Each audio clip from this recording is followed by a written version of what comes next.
ముందు ప్రార్థన. సరే ప్రసాద్ గారు అన్నారంటే అది ఏదో చేయాలి కదా మరి. బట్ ఎలా ఉన్నారు అందరూ? ఎలా ఉన్నారని అడుగుతున్నారు, చెప్పండి రా.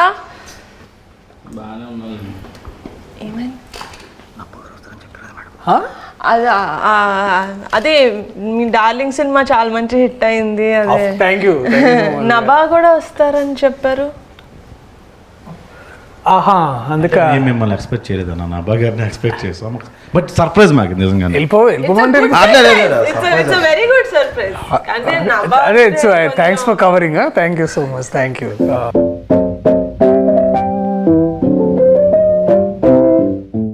సో నో జోషా? ఓకే. నభా ఇప్పుడు తర్వాత వస్తున్నారు కదా. ఫస్ట్ అండ్ ఫార్మోస్ట్ మా కమిటీ కురాలు టీం నుంచి మీ డార్లింగ్ కి కంగ్రాచులేషన్స్. డార్లింగ్ కాదా అది? యాక్చువల్లీ నేను కూడా అన్నాను కాబట్టి మన డార్లింగ్ కి congratulations. Thank you. Thank you. Thank you. Happy birthday. ఓహో, ఇది కూడా క్యారెక్టరేనా? ఓకే. అది డాన్సింగ్ లో యాక్చువల్లీ మా అందరూ కుర్రోళ్ళు కొత్త ఫస్ట్ టైం 11 మంది హీరోస్ తోటి ఒక సినిమా చేస్తున్నాను కాబట్టి నేను యాక్చువల్లీ వీళ్ళంతా అంటే క్రూ అంటే మొత్తం లైక్ డిఓపి క్రూ అదో అంత పెద్ద అందరూ వచ్చారనుకున్నాను నేను. మెయిన్ హీరోసే వీళ్ళు ఇంతమంది. అది ఎందుకో నాకు కూడా తెలీదు. వంశీ గారు అది అట్లా కుదిరింది అంతే. హీరోయిన్స్ ఎవరు లేవరా? బట్ మీ టీజర్ లో అంత 2 అమ్మాయిలు ఉన్నారు, చాలా బాగా ఉన్నారు. హీరోయిన్లు ఒక 3 ఉన్నారు. ప్రసాద్ కి పెద్దోడికి డైరెక్ట్ గా వైఫే, శివాకి సూర్యకి అంతే. విలియం కి సారీ విలియం మామూలుగానే ఫీల్ అయిపోతుంది, చెప్పలేదు. Sorry William. అసలు ఏ పోస్టర్ ఆత్రం ఎంత ఫీల్ అవ్వాలి? మీరు ఏది మాట్లాడాలన్నా మాట్లాడండి, నేనైతే వినడానికి నేను రెడీ పడి. అన్న ఫస్ట్ బ్రిటిష్ తో వెళ్దాం అన్న. బ్రిటిష్ అప్పు తప్ప ఏమైనా అడుగు.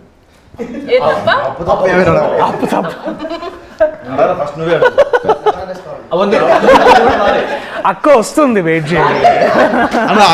కాదు, సెట్ లో ఏ అమ్మాయి కనబడితే ఆ అమ్మాయి దగ్గరికి వెళ్ళి మాట్లాడేవాడు. అందరితో రాఖీలు కట్టించాం.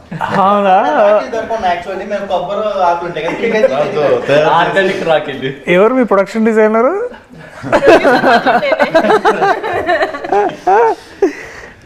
బాగా క్రియేటివిటీ బాగా అంటే అంత ధైర్యం అంటే అదే బేసిక్లీ ఈస్ట్ ఇండియా కంపెనీ వచ్చేసినట్టు ప్రతి అమ్మాయి దగ్గరికి వెళ్ళిపోయేసి అలాగా. అంత హిస్టరీ తెలుసుంటది అనుకుంటున్నారా మీరు? మా వాడికి ఈస్ట్ ఇండియా కంపెనీ అంటే బ్రిటిష్ వాళ్ళు వచ్చి అప్పుడు మళ్ళీ ఈస్ట్ ఇండియన్ కంపెనీ ఏదో మాట్లాడుతున్నారు. మైక్ ఎందుకు ఇచ్చారు రవి నీకు ఇక్కడ పెట్టుకోవడానిక? మాట్లాడచ్చు కదా ఇలా పట్టుకొని. బట్ వీళ్ళు నిజంగా లైక్ దర్శి గారు ముందు I have to commend you guys on something that. Thank you. చెప్పండి నిహారిక గారు. అర్థమైంది మాట్లాడింది ఇంగ్లీష్ కదా. ట్రాన్సాక్షన్ చేయండి. బాబోయ్ ఎన్ని పదాలు వచ్చాయి ఏంటిది? సక్సెస్ఫుల్లీ నిజమైన కమిటీ కొర్రాడు. అంటే దర్శి గారి ముందు మీ అందరినీ ఒక విషయంలో నేను పొగడాలి. అది ఏంటంటే ఏం అడ్డు చెప్పకుండా ఎప్పుడు తగ్గమంటే అప్పుడు వెయిట్ తగ్గి, ఎప్పుడు పెరగమంటే అప్పుడు వెయిట్ పెరిగి around 12 to 15 kilos they lost weight for the 18 years character and they put on anta weight for to play a 30-year-old. So adanta I think that definitely credit goes to them. Kani a force chesni matram Akshay, he is also the trainer and the dietitian and the nutritionist and also an actor. Thank you ma'am. మీరు production food తినకుండా ఎంత చేశారంటే hats off. They did not eat production food. Office కి వచ్చినప్పుడు కూడా they would eat 1 keera. నేను తెలిసి అందరూ ఏం తింటున్నారు పాపం వీళ్ళు ఒక కీరా. But yeah sad. But second half అయితే ప్రొడక్షన్ ఫుడ్ అయిపోయేదాకా తినాలి. కానీ కొందరు ఇందులో డైట్ మధ్యలో నేనైతే మధ్యలో ఆపేసానండి. ఆ ప్రోటీన్ పౌడర్ అవి మీరు ప్రొవైడ్ చేశారు కదా, అవి ఇప్పటికీ అక్షయ్ మాకు తిరిగి ఇవ్వలేదు. అవి రాలేదు, ఏమయ్యో తెలియదు. ఒకటైతే తీసుకెళ్ళి అమ్మేసుకున్నాడు కూడా. కానీ అసలు డైట్ ఫస్ట్ నుంచి లాస్ట్ వరకు సినిమా మొదలైనప్పటి నుంచి ఎండ్ అయ్యే వరకు డైట్ చేయని ఒకే ఒక వ్యక్తి ఉన్నాడు. ఎవరైతే డైట్ చేయకుండా వెయిట్ తగ్గుతాడు, డైట్ చేయకుండా వెయిట్ పెరుగుతాడు. మనసులో అనుకుంటే అయిపోతుంది. బట్ ఐ థింక్ చాలా పెద్ద విషయం అంటే 15 kilos తగ్గడం అంటే కూడా it is big thing. But I wanted to ask all of you, ఏదో ఒక పాయింట్లో అంటే దాదాపు 2 years the whole from start to end ఇప్పుడు దాకా, అంటే ఏంటంటే దగ్గరలో ఉన్నారు కాబట్టి, ఏదైనా టైంలో మీలో ఎవరికైనా సరే ఆర్ అందరికైనా సరే మీరు ఎప్పుడైతే వదిలేసుకొని వెళ్ళిపోవాలనుకున్న మూమెంట్ ఎప్పుడైనా వచ్చిందా? వస్తే మిమ్మల్ని మీరు ఎలా నచ్చ చెప్పుకొని మళ్ళీ తిరిగి షూటింగ్కి రావడం కానీ, లేకపోతే నువ్వు స్టార్ట్ చేసావా? ఇక్కడి నుంచి ఎక్స్పెక్ట్ చేయలేదు. వీళ్ళ no, I'm joking. I never, from the get-go నుంచి I really believed in this project, so I never wanted to leave. Vamshi garu promise, mother promise. Never wanted to leave, but Akshay, you wanted to leave kada? Actually first of all నేను వీళ్ళందరికీ చాలా thankful నేను, ఎందుకంటే ఎవరు కూడా stress feel అవ్వలేదు. పెద్దోడు కాబట్టి పెద్దోడు ఎప్పుడు ఫీల్ అవుతూనే ఉంటాడు. అయితే కార్బ్స్ ఎప్పుడైతే ఇంటెక్ తక్కువ అవుతుందో ఆటోమేటిక్గా స్ట్రెస్ ఫీల్ అవుతారు. ఎంత స్ట్రెస్ ఫీల్ అయినా వీళ్ళు హోల్డ్ చేశారు. హోల్డ్ చేసింది మొత్తం సెకండ్ హాఫ్లో చూపించారు నా మీద. ఏమనుకోదానికి ఆపరేషన్ అయింది, చిన్న ఐడియా వేసినట్టు మాట్లాడతారు. బట్ అందరూ చాలా కష్టపడ్డారు అన్న. ఫస్ట్ ఏంటంటే అన్న, వంశీ మేము అందరం కొంతమంది బ్యాచ్ ముందు ఉండేవాళ్ళం అన్న. సినిమా చేస్తామని తెలుసు, ఖచ్చితంగా సినిమా చేస్తాం, ఎక్కడో చేస్తామని తెలుసు. ఇంత బాగా చేస్తామని ఈవిడ దగ్గర చేస్తామని ఎక్స్పెక్ట్ చేయలేదన్నా. ఖచ్చితంగా మేము నిహారికకి థ్యాంక్స్ అయితే చెప్పుకోను అనుకోవట్లేదు అసలు, ఎందుకంటే మాకు ఆ రుణం ఉండిపోవాలి. ఇంత పెద్దగా చేస్తుంది, గ్రాండ్గా చేస్తామని అసలు అనుకోలేదు. ఇంకోటి ఏంటంటే అంతకుముందు మీరు ఒక మాట అన్నారు, నేను అది చెప్దాం అనుకున్నా. మీ అందరూ అంత వెయిట్ తగ్గి చాలా కష్టపడ్డారు, మాకు వేరే అవకాశాలు లేవన్నా. వేరే సినిమాలు ఎవరు అవకాశం ఇవ్వాలా? అదన్నా ఒకటి. బై ది వే డైరెక్టర్ గారికి థ్యాంక్ యూ చెప్పాలి, ఎందుకంటే చేంజ్ ఓవర్ అంటే మేసాలు తీయడం, హెయిర్ స్టైల్ మార్చడం కాకుండా వెయిట్ కూడా అని చెప్పి ఆలోచించారు. అది కాక దానికి తగ్గట్టు ప్రొడక్షన్ కూడా చాలా బాగా మాకు కోఆపరేట్ చేశారు. ప్రోటీన్ పౌడర్ అంటే ప్రోటీన్ పౌడర్, డైట్ అంటే డైట్, ఏది కావాలంటే అది మాకు సప్లై చేశారు. ప్రోటీన్ పౌడర్ ఆయన ఒక్కటి తీసుకోలేదు, మిగతా వాళ్ళందరూ తీసుకున్నారు. Now when you actually see movies where heroes go and play a college student or something, they just have a different haircut and they don't have mustache beard ఉండదు, just a different haircut. But we wanted ఎంత believable గా ఉండాలి అని ఆయన నమ్మారంటే director, that he's like ఎంత ల్యాంకీగా ఉంటారు, 18 ఏళ్ళ క్రికెట్లు ఆడుతూ ట్యాన్ అయిపోయి, they will be like that. So ఆ న్యాచురాలిటీ తీసుకొచ్చారు అని నేనైతే అనుకుంటున్నాను. స్పెసిఫికేషన్స్, చేతులు కూడా సన్నగా అయిపోవాలి. సో ఓవరాల్ అంటే నాకు అదే నేను వెన్ టీజర్ రిలీజ్డ్ అండ్ నేను చూసినప్పుడు ఏంటంటే విజువల్లీ ఒకటి ఏంటంటే నాకు అది ఒక 2-3 times చూడాల్సి వచ్చింది. ఎందుకు అంటే ఒకసారి ఏంటంటే డెఫినెట్లీ ఐ థింక్ నేను ఇందాక I was telling to Vamshi, నాకు టీజర్లో మీరు వంశీ వాడిన sound and music, that style is very good. మనము చాలా ఎక్కువసార్లు ఏంటంటే కొన్నిసార్లు హెవీగా మ్యూజిక్ చేయడం ఏంటంటే ఇట్స్ అ కన్వీనియంట్ రూట్ అనమాట. దాన్ని బాగా పెప్పి చేసి దాన్ని ఏదో ఒక స్ట్రోబ్ ఎఫెక్ట్ ఇవ్వడానికి మనం చాలా ఎక్కువ మ్యూజిక్తో నింపుతూ ఉంటాం అనమాట. But to play actually with sound and all the natural dialogues కానీ, మీ విజువల్ కానీ, ఎస్పెషల్లీ లొకేషన్, ఎప్పుడైతే మనం సౌండ్ వినడం స్టార్ట్ చేస్తామో మ్యూజిక్ లేకుండా, అంటే మ్యూజిక్ ఏంటంటే మిమ్మల్ని ఫోర్స్ చేస్తుంది ఫీల్ అవ్వండి అని. బేసికలీ ఇప్పుడు బాధపడుతున్నప్పుడు అది యాక్టర్ బాధ్యత చూపించడానికి, అది ఎట్లా బాధపడుతున్నాం అని. దానికి మళ్ళీ మనం మ్యూజిక్ యాడ్ చేసి దాన్ని ఇంకా మనం ప్రోప్ చేస్తాం అనమాట. అంటే మనం ఇప్పుడు బాధపడడం మనం ఫోర్స్ చేస్తాం. కానీ నాకు టీజర్ చూసినప్పుడు ఏంటంటే that feeling of nostalgia me costumes నుంచి, అంటే విజువల్గా మనం ఏం చూస్తామంటే దట్ కాస్ట్యూమ్స్ కానీ, లేకపోతే సడన్లీ ఆ సౌండ్ డిజైన్ కానీ, ఇదంతా నాకు I was very much sure. అంటే నాకు ముందు I was entering in to that world. Committee కుర్రాళ్ళు అని తెలుసు, కానీ more than that I could see something, ఏదో ఒక స్టోరీ బ్రూ అవుతుంది ఇక్కడ, చాలా మంచిది అదొకటి. అండ్ బాగా స్ట్రైకింగ్ అనిపించింది ఏంటంటే డెఫినెట్లీ కాస్ట్యూమ్స్ ఒకటి, 18 years ఆ డిఫరెన్స్ చూపించిన విధానం ఒకటి. తర్వాత ఏంటంటే మీరందరూ ఇట్లా ష్రింక్ అయ్యి తర్వాత ఇట్లా అందరూ ఇట్లా ఒకసారి వాచిపోయినట్టు ఒకసారి, that's like I think that is అప్పుడు అనిపించింది ఇది కమిటీ కుర్రాళ్ళు కాదు, కమిట్మెంట్ కుర్రాళ్ళు. కమిట్మెంట్ అంటే వర్క్ కమిట్మెంట్. నువ్వు ఫోన్ చేసి అడిగేవి కాదు. అన్నా వంశీ కొన్ని షార్ట్స్ తీసినప్పుడే బ్యాక్గ్రౌండ్ మ్యూజిక్ వేసి మాకు యాక్షన్ చెప్పేవాడు. ఆ మూడ్లో వెళ్ళడం కొన్ని సెంటిమెంట్ సీన్స్ కానీ లేకపోతే ఫీల్ అయ్యే సీన్స్ ఉంటాయి కదన్న, మ్యూజిక్ ఆన్ చేసి ప్రాక్టీస్ అలాగే చేసాం. అండ్ ఆ సీన్స్ మేకింగ్ కూడా అట్టనే చేశారు అన్న Vamshi. Credit goes to Vamshi. అది ఎసెన్షియల్ కూడా, ఎందుకంటే ఒకసారి అంటే ఇప్పుడు ఏమవుతుందంటే చాలా మనకి ఎట్లా ట్రీట్ చేస్తారంటే మనం ట్రైన్ అయినప్పుడు కూడా మనం ఏంటంటే you always go back to that one memory. ఇప్పుడు బాధపడాలనుకోండి, మన లైఫ్లో ఏదో బాధపడ్డ ఒక మూమెంట్ నుంచి మనం ఎనర్జీ డ్రా చేస్తాం. ఆర్ లైక్ హ్యాపీగా ఉండాలనుకోండి, లైక్ ఎస్పెషల్లీ లవ్ సీన్స్ చేయాలో లేకపోతే you have to be like చలాకీగా. అంటే ఆల్సో మన లైఫ్లో నుంచి మనం దాన్ని ఇన్స్పైర్ అవుతాం కదా. బట్ ఒకసారి నాకు కూడా సాధ కాదు, మనందరం ఒక్కోసారి దట్ మ్యూజిక్ కోసం బ్యాక్గ్రౌండ్ స్కోర్ కావాలి. ఏం పేరు నీ పేరు?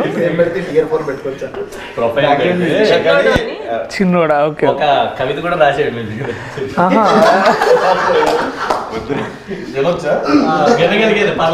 యూట్యూబే కదా, పర్వాలేదు. స్కై ఉంటుంది బ్లూ, ఎర్త్ ఉంటుంది బ్రౌన్, మన ముందున్నారు ప్రియదర్శి గారు. అంటే గ్యాప్ వచ్చింది కదా, పేరు మర్చిపోయడం. అర్త్ బ్రౌన్ ఉంటుందా? అంటే సాయిల్ సాయిల్ అనే వర్డ్ తెలిసిందో నేను చాలా హ్యాపీగా ఫీల్ అవుతున్నాను. అక్కడితోటి కాదు, గరికపాటి గారు పద్యం ఎక్స్ప్లెయిన్ చేస్తాను, ఎక్స్ప్లెయిన్ చేస్తారు ఎందుకన్నా. కాదు, ఎందుకులా రాసావు? అది ఎవరి కోసం రాసావు? నేను ఇంటర్వ్యూ అంతా మాట్లాడదానా? ఎవరిస్తారు మైక్? పెద్దోడా? పోయం రాసా. నో మైక్ టు చిన్నోడా. ఇందులో ఒక సాడ్ సీన్ కూడా ఉందన్న, అది రివీల్ చేయొచ్చు. అందులో నువ్వే చేసి ఉంటావు. లేదన్న, అది చేశాను. అమ్మాయిని ముద్దు పెడతాడు అక్కడే. అది చాలా బాగుంటుంది దట్ సీన్. అంటే మాకు అంటే మేము ఐ రిమెంబర్ దట్ మేము డిగ్రీ చదువుతున్నప్పుడు ఒక అమ్మాయి ఉండేది అనమాట. లేదు, అంత సీన్ లేదు కానీ చెప్తాను. సో ఇప్పుడు అయితే ఆ అమ్మాయిని చాలా కన్జర్వేటివ్, అంటే కన్జర్వేటివ్ అంటే అంటే ఆ అమ్మాయి కొంచెం హైదరాబాద్ అమ్మాయి, కానీ ఆ పద్ధతులు ఆ ఫీలింగ్ ఎట్లుండేదంటే అది నాకు చూసినప్పుడు గుర్తొచ్చింది ఆ అమ్మాయి ఎక్కడ ఉందో కానీ. సో ప్లీజ్ అది బీప్ చేయండి. వాళ్ళ నాకు స్టఫ్ దొరికిందన్న. సో అది ఏంటంటే పాయింట్ బేసికలీ ఆమెని బాగా అందరు ఏడిపిస్తారనమాట. అంటే ఆమెకేంటంటే అంత మన లోక జ్ఞానం అంటారు కదా, బేసికలీ అంత ఉండేది కాదు. She is very very innocent. ఆ అమ్మాయిని ఇంకొక అమ్మాయి టీజ్ చేసేది అనమాట. వాడెవడో నువ్వు అంటే ఇష్టం అంట, నువ్వు లైబ్రరీలో ఉన్నప్పుడు వచ్చి తాళి కట్టేస్తాడంట. అయ్యో అవునా అని చాలా ఇట్లా భయపడేది అనమాట. ఆడు తాళి కట్టిన తర్వాత ఏం చేస్తానంటే, ఏం చేస్తాను వాడితోటే వెళ్ళిపోతాను. సో మేము అది విని చాలా నవ్వుకున్నాం. అంటే అది ఏదో సరదా ఆడినాను కూడా, అంటే అవి ఎంత ఇది ఫీల్ అయ్యేదంటే. సో నాకు అది గుర్తొచ్చింది. ఆ అమ్మాయికి ఎవరు ఇదివేనా అమ్మాయి చాలా ఆక్వర్డ్ ఫీల్ అయింది. అమ్మాయి చాలా ఆక్వర్డ్ ఫీల్ అయింది. లేదు, నా ముందు when they did the workshops అదంతా he never used to kiss her. He only used to act. He only did it in the shoot. Priyadarshi గారు, మీ మూవీకి నా క్యారెక్టర్కి ఒక చిన్న కనెక్షన్ ఉంది. మీ మూవీ పేరు డార్లింగ్. నేను ఇందులో డార్లింగ్ సీడీలు ఇస్తూ ఉంటా హీరోయిన్కి. బార్లో ఉంటూ ఉంటుంది. సో మీరు చిన్నప్పుడు అలాగే ఎవరికైనా సీడీలు ఏమన్నా పంచిపెట్టారా? నేను సీడీలు ఇచ్చానంటే మేము వేరే సీడీలు కూడా అది అంటే అది సో అవి జరిగినాయి మరి. అంటే ట్రాన్సాక్షన్స్ బాగానే జరిగినాయి బేసికలీ, అటు నుంచి ఇటు ఇటు నుంచి అటు. అమ్మాయికి ఇచ్చేవాళ్ళ? అమ్మాయిలు కానీ మీరు అన్నది. నేను అమ్మాయిలకి ఏమైనా ఇచ్చారా? లేదు చిచి, గ్రూప్ స్టడీస్ ఏమో అనుకున్నాను. ఇక్కడ ఫ్రెండ్స్కి వేరే ఇచ్చే సీడీలు వేరే ఉంటాయి, అమ్మాయిలకి ఇచ్చే సీడీలు వేరే ఉంటాయి. సో అంటే మేము అంటే నేను ఆ time especially that one time ఏమైందంటే, నేను ఇంటర్ చదువుతున్నప్పుడు అప్పుడు కొన్ని 2 ఫేమస్ కాలేజెస్లో ఒక కాలేజ్లో చదువుకున్నాను నేను బేసికలీ. అవి కూడా చెప్పేసేయండి, ఇందాక పేరు చెప్పారు. పారాయణ అని ఒక కాలేజ్లో చదువుకున్నాను. సో ఆ కాలేజ్లో ఏంటంటే అమ్మాయిలు బేసికలీ వాళ్ళు అంటే వాళ్ళది 4th ఫ్లోర్ అమ్మాయిలు అనమాట, 3rd ఫ్లోర్లో బాయ్స్ బేసికలీ. సో అసలు ఎవరు అంటే ఏ అమ్మాయి మా కాలేజ్లో తెలిసేది కాదనమాట. సో మాకు అట్లా ఏంటంటే దాట్ వే ఆ 2 years బేసిక్లీ ఇంటర్మీడియట్ ఉన్న 2 years పెద్ద అమ్మాయిలతో పరిచయాలు ఉండేవి కాదు. సో అండ్ ఆ టైంలోనే the piracy was on the ramp అంటే బేసికలీ సిడీస్ కానీ ఏదైతే వచ్చాయో సో అవన్నీ ఏంటంటే ఎక్కువ పైరేటెడ్ డిస్క్స్ ఏవైతే 20 రూపీస్కి 1 డే ఇచ్చేవాడు అనమాట. సో అలాగా దట్ టైం అది ఇదంతా 10th ఇంటర్ ఆ టైంలో. డిగ్రీకి వచ్చేసరికి అందరూ టారెంట్స్ వచ్చేసినాయి ఎక్కువగా. సో ఏమైంది పైరసీ గురించి మాట్లాడితే నేను ఏం అనలేకపోతున్నాను. అంటే ఇప్పుడు ఆ టైంకి లేదు అంటే బేసికలీ అది తెలియలేదు. అంటే ఇప్పుడు ఏంటంటే నేను ఆ టైంకి తెలియని వయసులో అది ఆబ్వియస్లీ అండ్ ఆల్. ఇంకోటి ఏంటంటే ఇంకా అంత మనకు అక్కడ అంత ఆ టైంకి పెద్ద సైబర్ లాస్ ఉండే కాదు, పోలీసులు వచ్చి అటాక్ చేసే వాళ్ళు ఏం కాదు. ఇది యాక్చువల్లీ నాకు బాగా గుర్తు ఇన్సిడెంట్ ఏంటంటే ఆ మహేష్ బాబు గారు అర్జున్ సినిమా వచ్చింది గుర్తుందా? ఆ రోజుల్లో మహేష్ బాబు గారి సినిమా అర్జున్ వచ్చినప్పుడు మహేష్ బాబు గారు ఇట్లా పైరేటెడ్ షాప్స్కి వెళ్ళి చాలా మందిని ప్లీజ్ చేయొద్దని, అది పెద్ద న్యూస్ ఆ రోజుల్లో. అది పాప వారి మీద కేసు కూడా పెట్టారు యాక్చువల్లీ ఇట్లా ఏదో జరిగిందని. సో ఆ టైం నుంచి నేను కూడా తెలుసుకున్నాను అంటే దట్ మహేష్ బాబు గారు చేసిన ఆ ఒక్క ఇన్సిడెంట్ వల్ల నాకు నిజంగా నేను ఆలోచించాను. ఎందుకంటే I was huge film lover, కానీ సినిమాలు ఎక్కడ చూడాలి, ఇట్లా సిడీలోనే చూసేవాళ్ళం కదా. సో అప్పుడు ఇంటర్నెట్ పెద్దగా ఉండేది కదా. This is what I'm talking about in 2004, 2005 ఆ టైంలో. అది బ్రిటిష్ పుట్టిన కాలంలో బేసిక్లీ. స్టార్టింగ్ సపోర్ట్ చేసినట్టున్నారు ఆ టైంలో మహేష్ బాబు గారికి పవన్ కళ్యాణ్. అంటే అప్పుడే the industry, the whole industry. అప్పుడు అల్లు అరవింద్ గారు వచ్చి ఒక పెద్ద పెద్ద ప్రెస్ మీట్ పెట్టి సెషన్ కూడా ఇచ్చారు. దాంట్లో వారు ఒక మాట అన్నారు గుర్తుంది. ఇంకెందుకు మేము సేవ్ ఇండస్ట్రీ, సేవ్ ఇండస్ట్రీ అదొకటి. దెన్ ఇంకా నాకు బాగా గుర్తుంది అల్లు అరవింద్ గారు చెప్పిన మాట ఏంటంటే, అది చాలా సెటైరికల్గా చెప్పారు అనుకోండి ఆబ్వియస్లీ, దట్ ఇంకా మేము సినిమాలు ఎందుకు, మేము కూడా అందరం కలిసి ఇట్లా టీవీలో సీరియల్స్ చేసుకుంటాము. మహేష్ బాబు ఒక సీరియల్, పవన్ కళ్యాణ్ ఒక సీరియల్, అందరం ఇట్లా సీరియల్ చేసుకొని బతుకుతాం. ఎందుకంటే ఇట్లాంటి హారబుల్ సిచ్యువేషన్ ఉన్నప్పుడు మేము ఇండస్ట్రీలో ఎలా బతకాలి అది అని చాలా అంటే అఫ్ కోర్స్ వారి సెటైర్గా మాట్లాడారు. అంటే మీకు అర్థమైంది కదా larger meaning around that. So మీరు అడిగిన క్వశ్చన్ సీడీలు ఇచ్చారంటే డెఫినెట్లీ ఆల్ ద బాయ్స్ మేమందరం కూర్చొని ఈవినింగ్స్ అండ్ సినిమా రిలీజ్ అయిన 3-4 డేస్కి వచ్చేసాయి అనమాట. So everybody should give 5 rupees, 20 rupees CD. So అందరం 5 రూపీస్ వేసుకొని ఒక 5 పీపుల్ కలిసి మా ఇంట్లో కంప్యూటర్ ఉండేది అనమాట. సో కంప్యూటర్లు వేసుకొని సో లేకపోతే కైలాష్ వాళ్ళ ఇంట్లో అది ఉండేది, DVD ప్లేయర్ ఉండేది. అన్ని మా సినిమాల్లోనే చెప్తారు. ఒకవేళ సినిమా చూస్తున్నప్పుడు కరెంట్ పోతే అంటే ఈ లోపల మళ్ళీ మమ్మీ డాడీ వచ్చేస్తారు. అదే అదే పైరసీ సినిమా గురించి సో మీరు చాలా విషయాలు చెప్పించడాలు చేస్తున్నారు అనమాట. సో మాకేమర్థమైందంటే, నేను బేసిక్లీ ఏంటంటే అవన్నీ మేము కంప్యూటర్లో చూసేవాళ్ళము. సో కంప్యూటర్లో ఎందుకు అంటే మేము దాన్ని మొత్తం డౌన్లోడ్ చేసుకునేవాళ్ళం అనమాట కంప్యూటర్లోకి, సీడీలోంచి. సో ఏలో ఫోల్డర్, సిలో ఫోల్డర్, డీలో ఫోల్డర్, చాలా ఫోల్డర్లు ఉండే కదా. సో అలా చేసుకోవడం వల్ల ఏమయ్యేదంటే ఇప్పుడు కరెంటు పోయినా మాకు వచ్చే ఇబ్బంది ఏమి ఉండేది కాదు కదా. పైగా నాకు ఎందుకంటే దాంట్లోనే కంప్యూటర్, ఎందుకంటే కంప్యూటర్కి UPS ఉండేది. సో కరెంటు పోయినా కూడా 10 minutes బ్యాకప్ ఉండేది అనమాట. Yeah so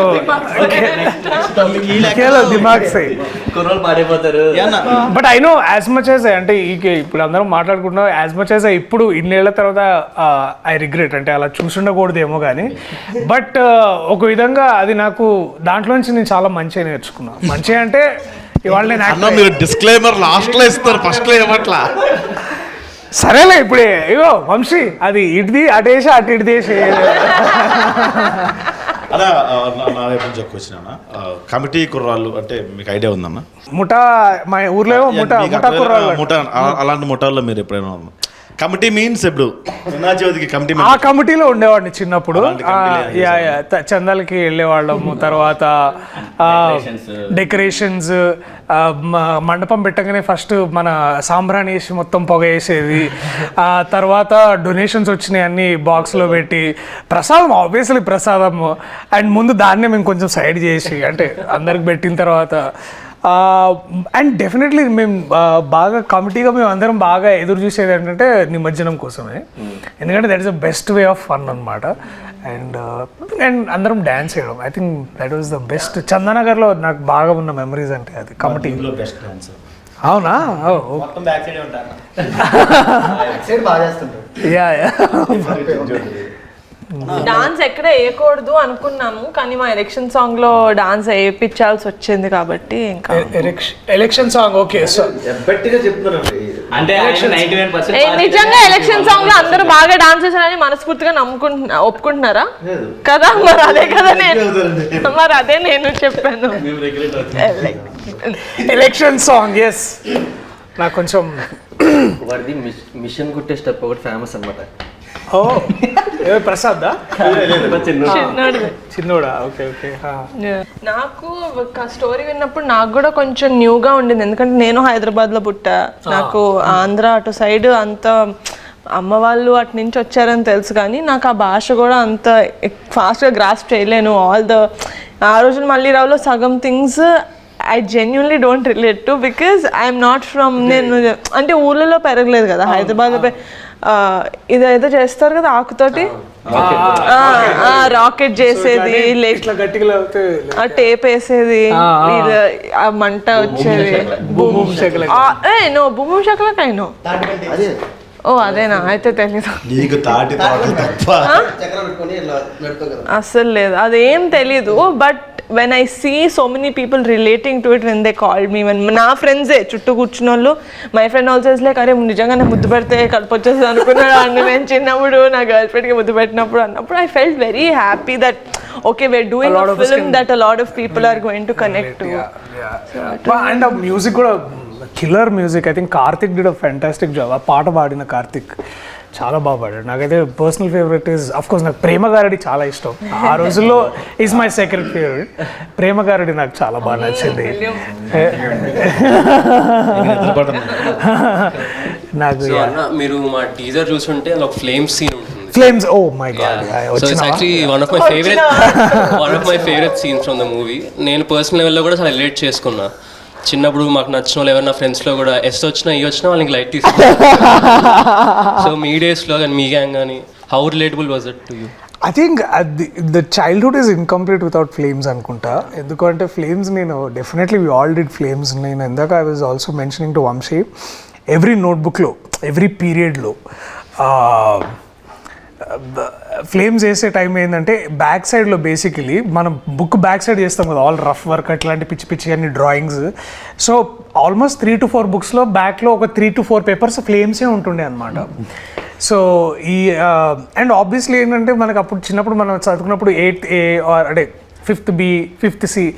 so 5th A B Cలో ఉన్న అమ్మాయిలు అందరి పేరు అప్పుడు అందరి పేర్లు అందరికి తెలుస్తాయి బేసికలీ. సో అందరు అమ్మాయిలతో పేర్లు, నా పేరు బేసికలీ ఇప్పుడు మనం అనుకున్న అమ్మాయి ఎస్ వచ్చింది అనుకో, మళ్ళా పూర్తి పేరు రాసి మళ్ళీ ఫ్లేమ్ చేయాలన్నమాట.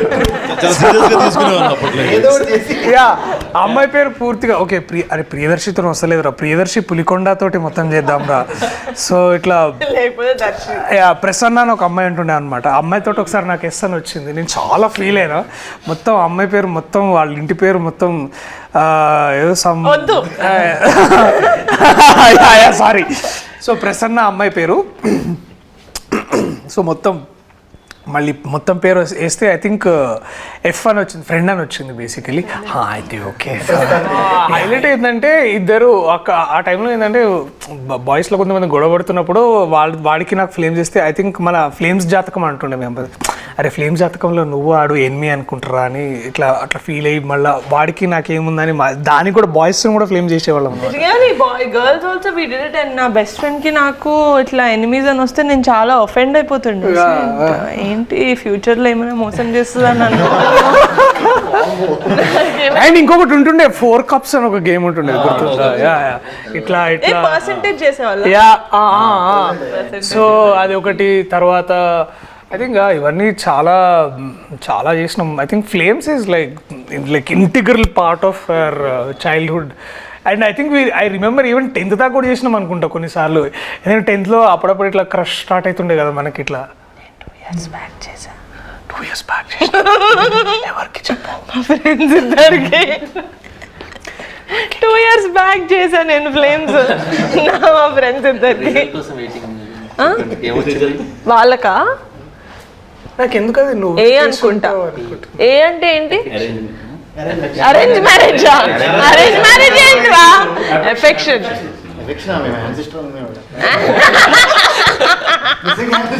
అయితే నాకు తప్పలేదు ఒక్కొక్క ఏరియాలో ఒకలా అంటారు కదా. మా ఏరియాలో అరేంజ్ మ్యారేజ్ అంటారు మేడం. ఇన్ కేస్ బాయ్కి మ్యారేజ్ వస్తే ఆపరేషన్.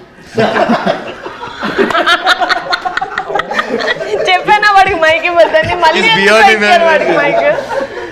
బట్ ఇంతే గోలగోలగా ఇలాగే ఉంటుంది మా సినిమా. మీ డార్లింగ్ ని జనాలు ఎంతైతే ఎంజాయ్ చేశారో, మన డార్లింగ్ అంటే బాగుంటుంది. మన డార్లింగ్ ని జనాలు ఎంతైతే ఎంజాయ్ చేశారో ఐ థింక్ ఇట్స్ సర్ప్రైజ్. ఎందుకంటే ముందు చేసిన డార్లింగ్ కోసం నేను చేసిన ఇంటర్వ్యూలో అప్పటికి మనం రివీల్ చేయలేదు that I'm part of darling. But now everyone darling ఎంతైతే ఎంజాయ్ చేశారో August 9th కమిటీ కూరాలు రిలీజ్ అవుతుంది. అది కూడా ఇంతే. ప్రీమియర్ ఉంటే నన్ను పిలవండి. Oh, ఆఫ్ కోర్స్ 19th కూడా చూడొచ్చు మనం అందరం. లేదు ప్రీమియర్స్ ఉంటాయి 9th August. సెలబ్రిటీస్ కి ప్రీమియర్స్ ఆఫ్ కోర్స్. చెప్పండి నేను రండి. celebrity కాదు, నేను యాక్టర్. నేను సెలబ్రిటీ కాదండి, నేను యాక్టర్. That we celebrate. అబ్బా అబ్బా thank you. Of course I love to watch it. నాకు ఈ నాస్టాల్జియా ఫిల్మ్స్ చాలా ఇష్టం. సో నాకు ఇప్పటికీ I think one film that we all I think Gemini కానీ ఐ థింక్ జెమినీ మాటిలోనూ ఆటోగ్రాఫ్ స్వీట్ మెమరీస్ వస్తుంటే we all hook to those films. But I think I'm amazed man. మీ కమిట్మెంట్ చూసి నాకు నిజంగా I think I'm still not unbelievable. అంటే నేను చేయలేనేమో, అంటే ఇంత వెయిట్ తగ్గి అంత డెడికేషన్ అండ్ టైం ఇవ్వడం. Hats off to guys. చెప్పారు కదండి వాళ్ళకి ఇంకో సినిమా లేదు, మీకైతే 4-5 సినిమాలు ఉంటాయి లైన్ లో. వీళ్ళకి పాపం I think on very personal I think ఇప్పుడు ఏం నేర్చుకుంటారు, I think this is something which will stay with you for ever, for your life is what I believe. And I'm glad మీకు ఇట్లాంటి ప్రొడ్యూసర్ అట్లాంటి director దొరకడం. I think lucky guys, men like lucky. Thank you so much for doing this interview for us.